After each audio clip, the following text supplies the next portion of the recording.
Well, tell me about your man, bro. He's getting a title eliminator shot. Should be a good fight against former champ.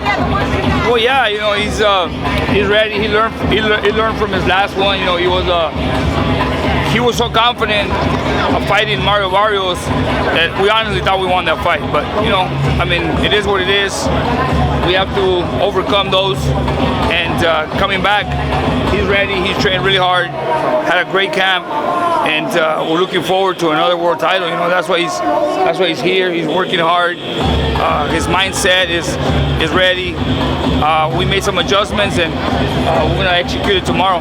So, having had a close look at Barrios, obviously in his last fight, break down the main event tomorrow or Saturday night for him. You know, to me, the main event is gonna be a very interesting one. Very interesting one because. Honestly, I know Gervonta Davis is very tough and strong, but he's not a 140-pounder. You know, Mario Barrios, if Mario uses his reach and keeps him at distance, I think Mario can pull it off. Honestly, I believe that Mario can win this fight if he has great conditioning and if he's in top shape and he's not struggling for the weight, he should win because Gervonta Davis is strong, but he's not an actual 140-pounder. To me, he's a 126, 130-pounder, and I don't think his punches will do damage to Mario. But if Mario is in great condition and he can use his distance and keep him outside, I think Mario will beat him. Got a couple fights I got to get your take on, man. The biggest fight, the trilogy, Wilder versus Fury. How does that fight play out, do you think? Oh, Fury's gonna win again because, I mean, on the last one, I think Fury took everything away from Wilder, man. He took his soul. And after a beating like that, you will not come back with the same. He'll have a trauma in his head already. You know, I've seen it before. I've seen it since Jeff Lacey fought Joe Galzahi, and it's like, I mean, once you take a beating like that, your mind is no longer the same. You're no longer the same. He's gonna come back, and I mean, that trauma is gonna be there. And I think Fury will beat Wilder. Do you think it's any different than when Anthony Joshua lost to Ruiz and he was stopped? The recovery time, you know, maybe 3 or 4 months. You don't think Deontay Wilder having a year and a half off with Malik will be able to come back in there and get I don't think so. As a former boxer, I can tell you this: it could be 2 years, 3 years, and you will never that will never come out, and that will never be forgotten. Anthony Joshua with Andy Ruiz, that was just he thought it was gonna be an easy fight. I can see it from the beginning, even walking in the ring before they announce him. I mean, it's like he's the last-minute replacement. Andy Ruiz is the last-minute replacement, so he's there like saying, "Man, I'm gonna fight this guy. Come on, you know." So he was too confident that was an easy fight. He never expected Andy to do what he did, and when he realized that it was too late, he was already hurt, so he didn't recover. So on the second one, he decided to box, you know, and be smart. But even though he went in the ring for the second fight, he knew that Andy Ruiz is a threat, so he decided to do a smart move, you know, box him around, keep him away, and that's what happens. But on the Fury Wilder, I don't think Wilder will recover from this last beating, and I think that the same outcome is going to come. Same. So what's different from Wilder taking one loss than most fighters taking one loss?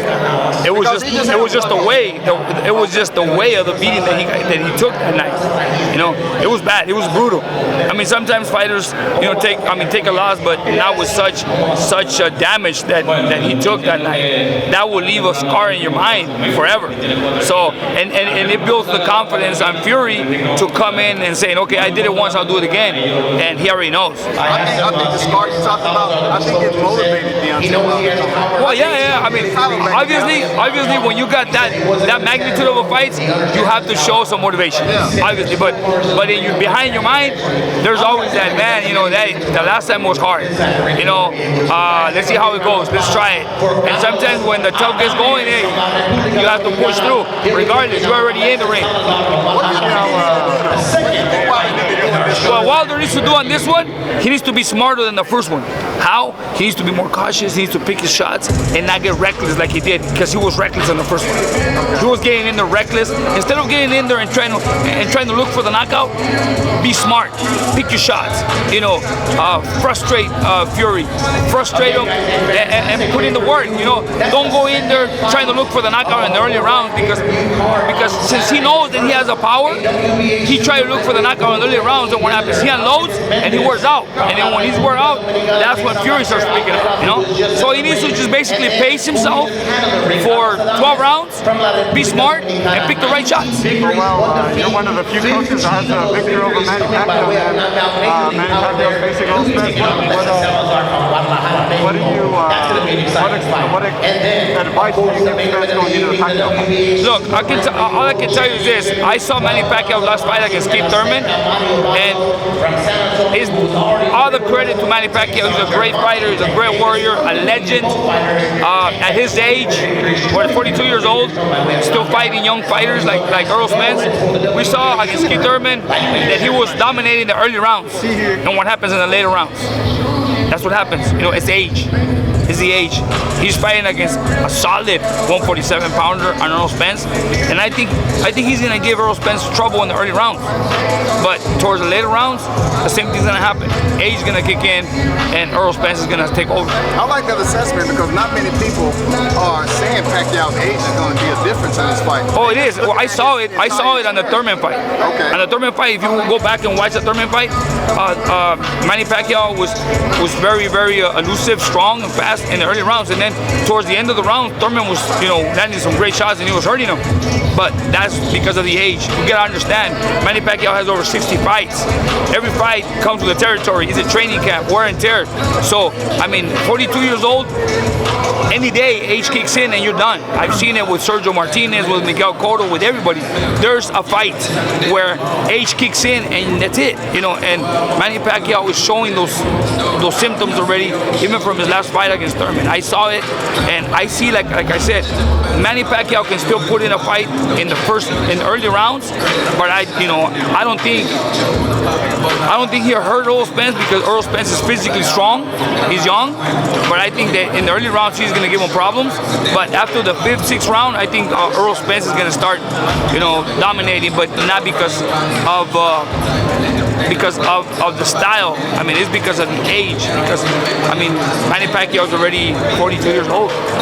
Talk about my last one, man. Canelo potentially versus Caleb Plant. It seems like that's the fight unification at 168. How does that fight play out? The same as the last. The same as last.